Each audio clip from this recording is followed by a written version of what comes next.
একটি ঘন সবুজ জঙ্গলে একটি বানর ও একটি হরিণের বাস ছিল। তারা ছিল প্রাণের বন্ধু।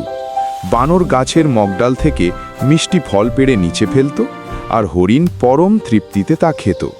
তাদের এই অটুট বন্ধন বনের সবার নজর কাড়ত। কিন্তু এই বন্ধুত্ব সহ্য হতো না ধূর্ত শিয়ালের।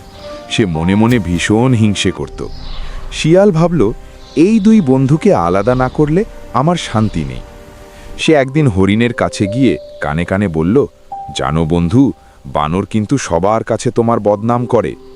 হরিণ মুচকি হেসে বলল, শিয়াল ভাই, ভুল জায়গায় চেষ্টা করছো। আমাদের বিশ্বাস অনেক গভীর। ঠিক একইভাবে শিয়াল বানরকেও প্ররোচিত করার চেষ্টা করল, কিন্তু বানর উপর থেকে শিয়ালের সব চালাকি ধরে ফেলল এবং তাকে একটি পচা ফল ছুঁড়ে মারল। শিয়াল লজ্জিত হয়ে সেখান থেকে পালিয়ে গেল। বানর গাছ থেকে নেমে এসে হরিণকে জড়িয়ে ধরল। তারা বুঝতে পারল যে সত্যিকারের বন্ধুত্বের মাঝে হিংসার কোনো স্থান নেই। তাদের বন্ধুত্ব আগের চেয়েও আরও মজবুত হলো।